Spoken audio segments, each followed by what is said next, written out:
പ്രതിപക്ഷ നേതാവും കോൺഗ്രസ് നേതാവുമായിട്ടുള്ള രമേശ് ചെന്നിത്തല, KPCC അധ്യക്ഷൻ സണ്ണി ജോസഫ്, PC വിഷ്ണുനാഥ് MLA ഉൾപ്പെടെയുള്ള കോൺഗ്രസിൻ്റെ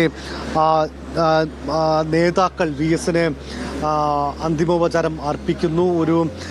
ഒരു നാടിൻ്റെ നായകന്, ഒരു ജനനായകന് ഉചിതമായ യാത്രയയപ്പ്, അത് ഏത് രാഷ്ട്രീയമായിക്കോട്ടെ, ഏത് ജാതി മത വ്യത്യാസങ്ങൾക്കപ്പുറത്തേക്ക് ഈ നാടിന് വേണ്ടി നിലകൊണ്ട ഒരു വലിയ മനുഷ്യനുള്ള അംഗീകാരം ആണ് ഇപ്പോൾ സണ്ണി ജോസഫും ചെന്നിത്തലയും PC വിഷ്ണുനാഥും DCC അധ്യക്ഷൻ പാലോട് രവിയും ഉൾപ്പെടെയുള്ളവർ നൽകുന്നത്. മുൻ മന്ത്രി ശിവകുമാർ അടക്കം ഇവിടെയുണ്ട്. അങ്ങനെ VS എന്ന മഹാമനുഷ്യനെ ഓർക്കുകയും ആദരിക്കുകയും ചെയ്യുന്ന വിവിധ തുറയിലുള്ള ആളുകളെയാണ് നമുക്ക് ഇവിടെ കാണാൻ കഴിയുന്നത്.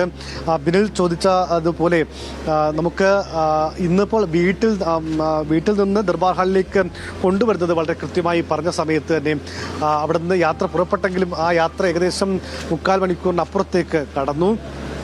ഏകദേശം ഒരു 3 കിലോമീറ്റർ അപ്പുറം പോകുന്നതിന്.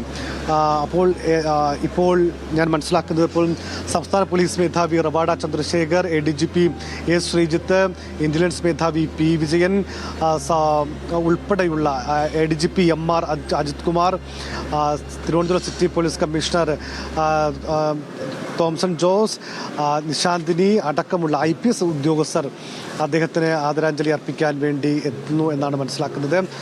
കേരളത്തിലെ IPS ഉദ്യോഗസ്ഥർ VS എന്ന മുൻ മുഖ്യമന്ത്രിക്ക്, കേരളത്തിൻ്റെ പ്രിയങ്കരനായിരുന്ന പ്രതിപക്ഷ നേതാവിന് അദ്ദേഹത്തിന് ആദരാഞ്ജലികൾ അർപ്പിക്കുന്നു.